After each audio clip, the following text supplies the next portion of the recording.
আচ্ছা ছাড়ুন না, আপনার ছেলে নাতি সবার খিদে পেয়েছে, ভাতটা দিয়ে আমি। লবঙ্গ দেবে।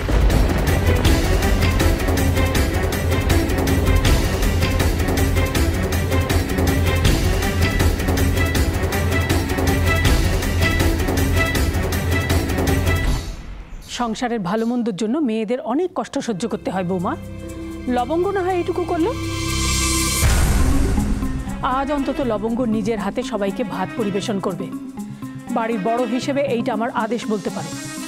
হঠাৎ আপনার এরকম আদেশের কারণ? কারণটা তো সবাই জানে, এমনকি ওইটুকু ছেলে রোহনও।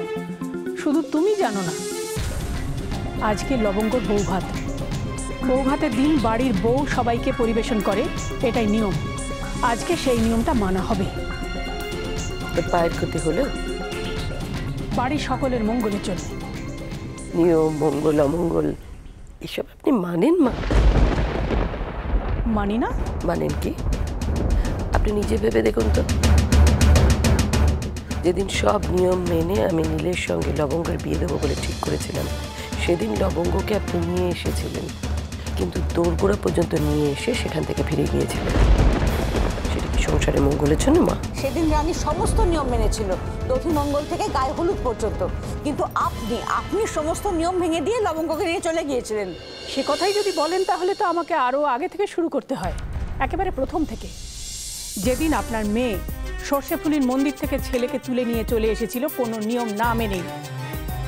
যাকে যাক, এসব নিয়ে আর আমি কোনো কথা বলতে চাই না। আপনারা কুটুম্ব মানুষ, আপনাদের এসব ব্যাপারে কথা না বলাই ভালো।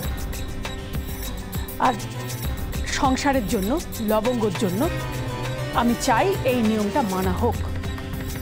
লবঙ্গর জন্য? মম কি হচ্ছেটা কি? প্লিজ মম, তোমরা চুপ করো। নীল, আমাকে কথাটা বলতে দাও। তোমার ঠাম্মি এমন একটা ভান করছেন যেন লবঙ্গের ভালো মন্দ উনি একাই ভাবেন, কিন্তু আসল সত্যিটা হলো লবঙ্গের ভালো মন্দটা উনি একেবারেই ভাবেন না। মা, আপনি কি বলতেছেন? আমি ঠিকই বলছি লবঙ্গ।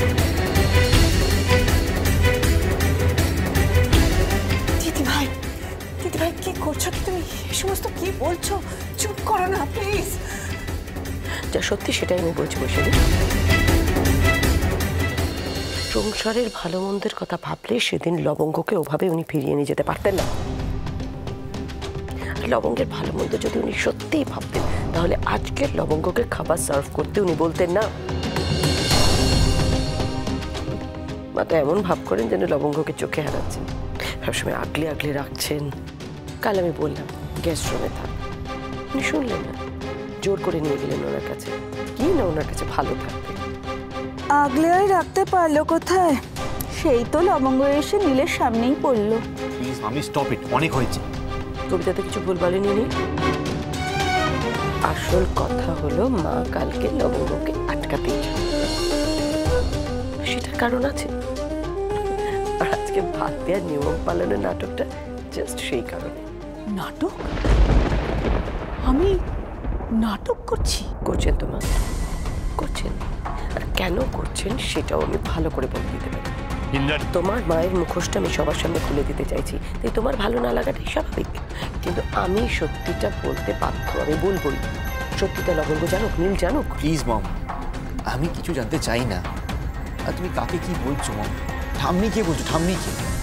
ঠাম্মি যে একমাত্র একজন মম যে লবঙ্গ পাশে ছিল, যে লবঙ্গর জন্য নিজে বাড়ি ছেড়ে চলে গেছিল। মম মম এতটা স্যাক্রিফাইস কে করে? মম স্যাক্রিফাইস এমনি এমনি করেনি।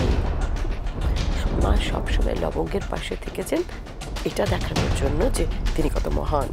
সবাইকে দেখানোর চেষ্টা করেছেন, দেখো আমি ন্যায়ের পক্ষে। আসল কথা হলো মার তো আমার উপর অনেক দিনের রাগ, তাই লবঙ্গকে হাতিয়ার করে আমার উপর প্রতিশোধ নিতে চেয়েছে। কিন্তু এখন দেখছে লবঙ্গ এদের সবার সঙ্গে আমার রিলেশন ভালো হয়ে যাচ্ছে, লবঙ্গ আমার মেয়ে হয়ে উঠছে। মা তো দেখলেন বিপদ। লবঙ্গকে হাতিয়ার করে বড় বৌমার ওপর এতদিনের ওনার যে রাগ তার শোধ তুলবেন ভাবলেন, সেটা তো বিফলে গেল। মা, আমি হাত জোর করতেছি, আপনার পায়ে পড়তেছি, আপনি থামেন এবারে। সত্যিটা তুমি শুনে রাখো লবঙ্গ, আর তোমরা সবাই শুনে রাখো। মা যদি সত্যি নিয়ম কানুন মানতেন তাহলে কালকে লবঙ্গকে উনি শাসন করতেন নীলের সামনে চলে আসার জন্য, কিন্তু উনি সেটা করেনি। আসলে মা চাইছিলেন আমি লবঙ্গকে 4টে কথা শোনাই, আমাদের মধ্যে এই যে একটা মা মেয়ের সম্পর্ক তৈরি হয়েছে সেটা উনি নষ্ট করতে চাইছিলেন আমাদের দুজনের মধ্যে একটা দূরত্ব তৈরি হোক। কিন্তু আমি তো কালকে লবঙ্গকে কিছু বলিনি, ওনার উদ্দেশ্যও সফল হলো না। তাই মা আজকে আবার একটা নতুন নাটক শুরু করলেন। লবঙ্গকে বোঝাতে চাইছেন ওর ভালো মন্দ, লবঙ্গর চোখে আমাকে খারাপ করার জন্যই উনি পুরো নাটকটা করছেন। আমি বুঝতে পারছি না, একটা সামান্য ব্যাপার নিয়ে তুমি এত দূর। তোমার মা যখন আপত্তি করলেন তখন তো তুমি মুখ খোলনি, সামান্য ব্যাপার ছিল না তো এটা? হ্যাঁ, এখন আমি বলতে বাধ্য হচ্ছি। আজকে এরকম একটা আনন্দ অনুষ্ঠানের দিন, সেটাকে তুমি এমন একটা পর্যায়ে নিয়ে যাচ্ছ যে তুমি নিজেও বুঝতে পারছো না সেটা। শাশুড়ি বউয়ের একটা সুস্থ সম্পর্ককে তোমার মা কোথায় নিয়ে যেতে চাইছেন সেটা তুমিও জানো না, তাই আমিও আজকে এই কথাগুলো বলতে বাধ্য হচ্ছি। ডাক্তার লবঙ্গকে রেস্ট নিতে বলেছে, তোমার সামনেই বলেছে, নাকি আবার এটাও বলবে যে আমি মিথ্যে কথা বলছি? সেটা আমি বলবো কেন, আমি কি সেটা বলছি? তাহলে আমি ওর ভালোর জন্য জাস্ট একটা নিয়ম বাদ দিয়েছি, সেটা সহ্য হচ্ছে না তোমার মায়ের? আসলে উনি চান না লবঙ্গ আমাকে ভালোবাসুক নিজের মায়ের মতো, তাই আমার আর লবঙ্গের মধ্যে একটা দেওয়াল তুলে দিতে চাইছেন। কই, আমি যখন বললাম যে আমি রান্না করব উনি তো আপত্তি করেননি। আসলে লবঙ্গের ভালো মন্দ নিয়ে উনি চিন্তিত নয়, উনি চিন্তিত শাশুড়ি বউয়ের সুন্দর সম্পর্ক। মা, ভেরি সরি, আমাকে ক্ষমা করে দেবেন, কিন্তু আমার মনে যা ছিল আমি সেটা বলে দিয়েছি। আমি পেছন থেকে ছুরি মারি না। আপনার যদি মনে হয় যে আমি কিছু ভুল করেছি, ঠিক আছে, আপনি প্রমাণ করে দিন যে আমি ভুল করেছি। আমার আর লবঙ্গের সম্পর্কটা যাতে ভালো থাকে এমন কিছু করে আপনি প্রমাণ করুন যে আমি ভুল।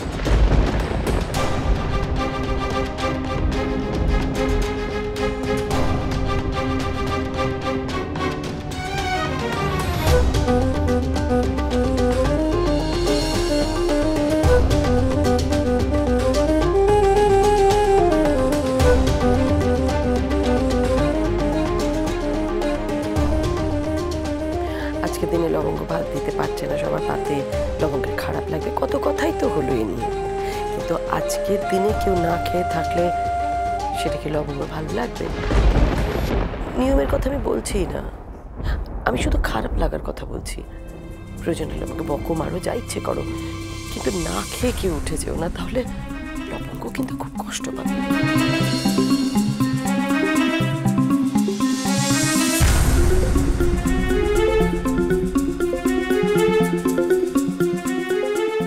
মরণ করার সময় বলেছিলাম না, কড়াই গন্ডায় সুদ তুলব মা। এই তো সবে শুরু মা জননী, এইবার তোমার ওপর শোধ তোলার পালা লবঙ্গ।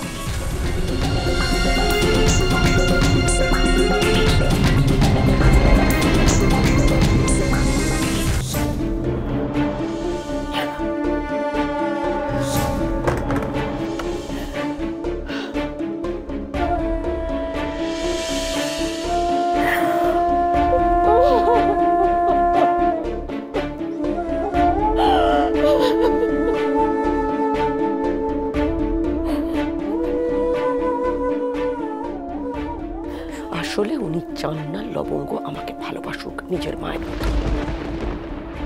লবঙ্গের ভালো মন্দ নিয়ে উনি চিন্তিত নয়, উনি চিন্তিত শাশুড়ি বউয়ের সুন্দর সম্পর্ক। সব মিথ্যে, সব মিথ্যে, সব মিথ্যে। আমি লবঙ্গকে আগলে রেখেছি ঠিকই, কিন্তু বৌমার চোখে আলাদা করবার জন্য নয়। তুমি বিশ্বাস করো ঠাকুর, সব মিথ্যে, সব মিথ্যে।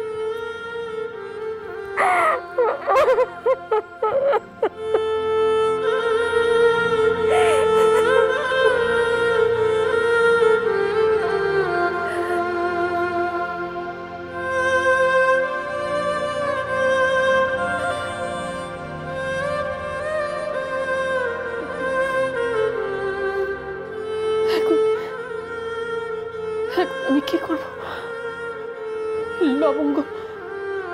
লবঙ্গর হাত ছেড়ে দেব? কি করে ছাড় ঠাকুর, কি করে?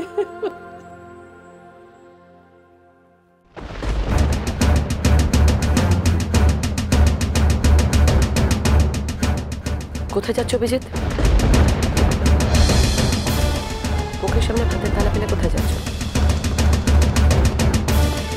এখন মঙ্গল অমঙ্গলের কথা তুমি ভাববে না?